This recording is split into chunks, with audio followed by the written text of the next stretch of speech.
In this video, I'm going to show you how to add the interactive whiteboard add-on to your Google Meet and use that during your classes or for team interaction during your meetings. So number one, we are going to firstly join a meeting. So here we have a meeting, a pre-joining screen. I'm going to click on this join button and then I'm now inside of the meeting. Secondly, I'm then going to go to the lower part of my screen here, this button at the extreme right, titled Meeting Tools. I'm going to click on that.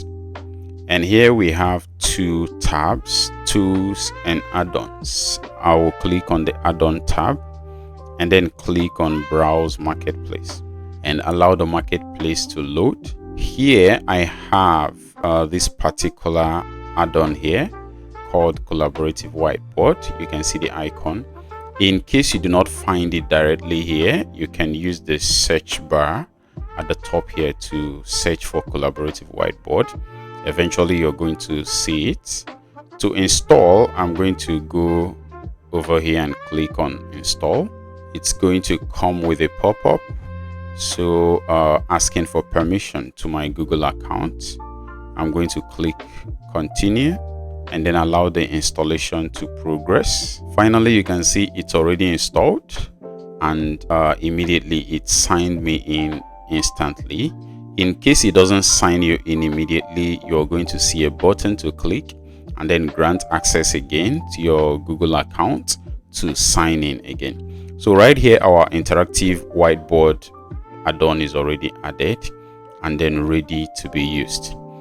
But before I go ahead to open the whiteboard, I'm just going to close this and show you how you're going to access this subsequently. Because once you've added it, you really do not need to add it again.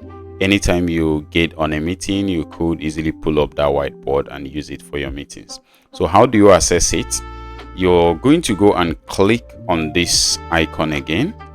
When you click on it, you see the tools and add-ons. You're going to click on add-ons.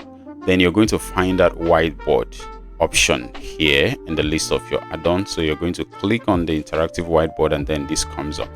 To open the whiteboard, I'm going to click on this open whiteboard and then allow the whiteboard to load. In order to have like an expanded area to work with the whiteboard, I'm going to close this here. And then we can see the whiteboard is now available and also visible to people that we are on the meeting with.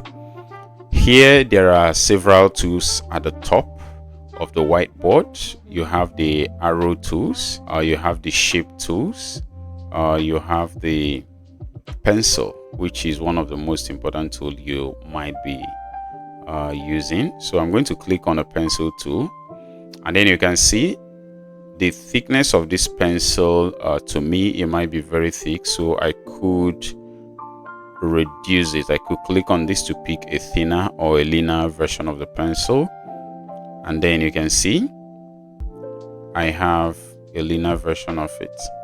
So there are several tools or many tools at the top here which you can later on explore by yourself to understand how they work. I can see the shape tools like I earlier mentioned.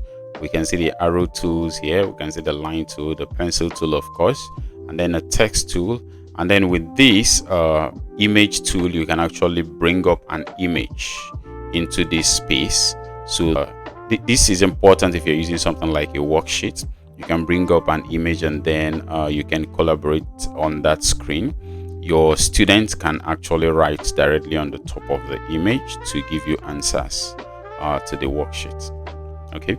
Then you also have the eraser tool here. So with this eraser, I could go ahead to clean up anything I might have written before.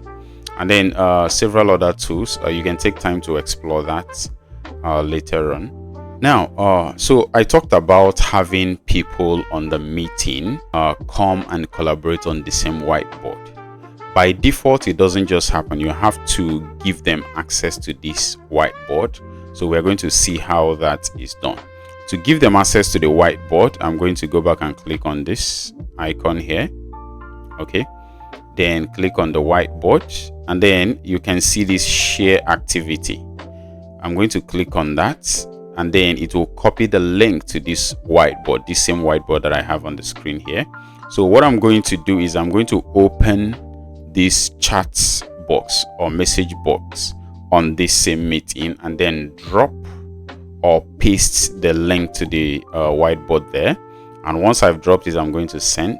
So everyone connected to this meeting will then have access to click on the link in the chat box and then have access to the same whiteboard, so that they could also utilize the whiteboard to write or fill in anything or display whatever they to make their input from their own end on the same whiteboard. So I have to stop this here. Later on, at your own convenience, you can take time to explore the whiteboard more to see, learn more about what you can do with the whiteboard. Thank you.